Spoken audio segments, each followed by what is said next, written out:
Hi, folks. Today I'm joined by Melanie Gibbons Taylor, a licensed clinician and longtime friend of the Advocacy Academy. Melanie, thank you for joining me for this chat about trauma treatments. And before we get into it, I guess I just want to set the stage a little bit. By and large, we create trainings for victim advocates, child advocates, and family advocates. And while clinicians sometimes take our courses are not really designed for therapists or psychologists. But with that in mind, we teach advocacy skills and we tend not to spend a lot of time focusing on the treatment of trauma disorders. Generally, I think of that as outside the scope of advocacy work. But advocates often like to know what treatments are out there. So even if you're not responsible for treating trauma disorders, you might like to know what treatments are available. So that's where you come in, Melanie. I thought you could help me go through a few of these. That sound good to you? Yeah, that sounds great. Thank you so much for having me. There's a lot of common modalities in psychotherapy in regards to trauma. I think the most probably widely known is EMDR, right? Which stands for eye movement desensitization and reprocessing, which really just involves recalling traumatic events while undergoing bilateral stimulation, kind of like moving your eye side to side, that kind of a movement.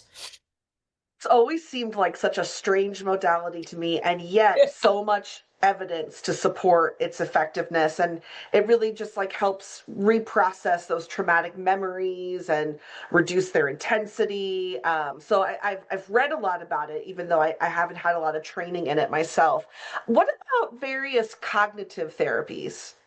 Yeah, so a cognitive therapy is really going to be focused on reshaping thoughts, not gaslighting or toxic positivity, as some people might say, but really just changing the way that somebody thinks, especially in regards to that trauma, which also kind of also lends yourself to prolonged exposure therapy, which is a different type of modality, where exposure therapy is a psychological treatment that helps individuals gradually and safely confront feared situations. So, feared situations, memories, or objects in order to reduce anxiety and avoidance over time.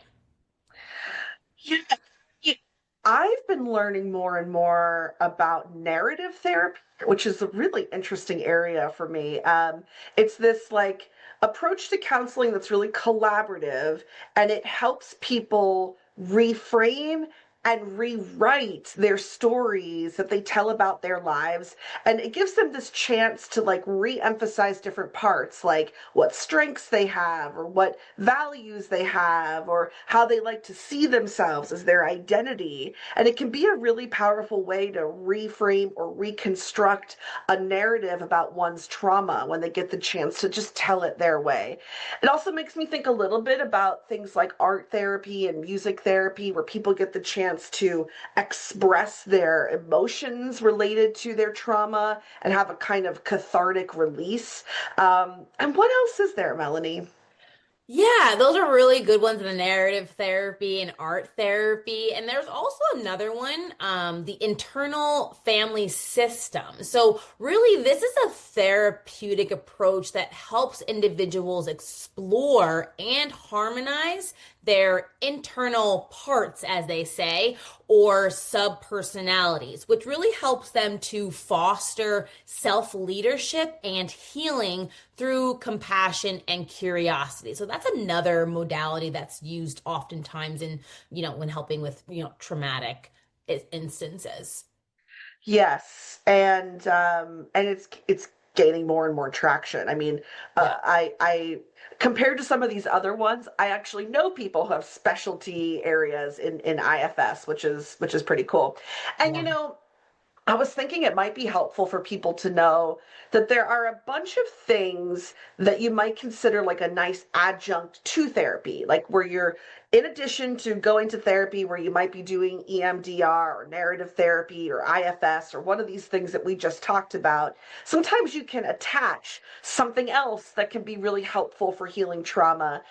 So sometimes people get into somatic experiences, and that's the idea that you try to notice body sensations and maybe make little shifts so that you can release stored trauma that is kind of living in our nervous system and living in our bodies. It's a way to just kind of let it go. Really fascinating stuff. Some people try yoga, some people try mindfulness or meditation.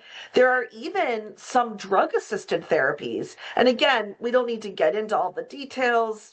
We're here for advocates who will not be prescribing drugs or anything like that. But thinking, you might like to know that these things exist.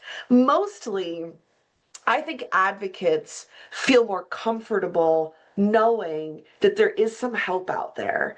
A lot of what advocates do is try to connect people to resources and therapy, but then they often don't know what happens from there. So, to the folks listening, I just want to say you don't need to be an expert on any of these things. These are highly specialized areas. Your average therapist isn't even an expert on all of these things. So if you or someone you know is interested in receiving care in one of these modalities, I would recommend you find a therapist who specializes in that particular type of treatment. Um, and I was just thinking, Melanie, given your experience, I'll bet that our audience, our learners here, would love to hear from you, like some hope or some optimism, that this stuff can really do wonders for people. I hope you can tell us that you've seen some progress and healing from people who've gone to therapy. Can you end us on a message that gives us that kind of hope?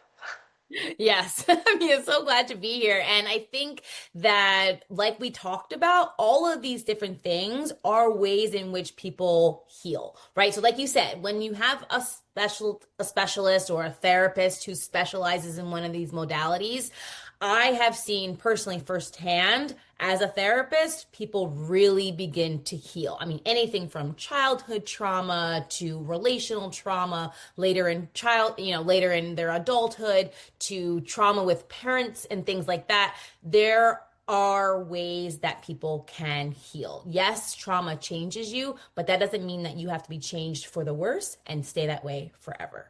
So, Thank you so much. you're welcome. Thanks for having me.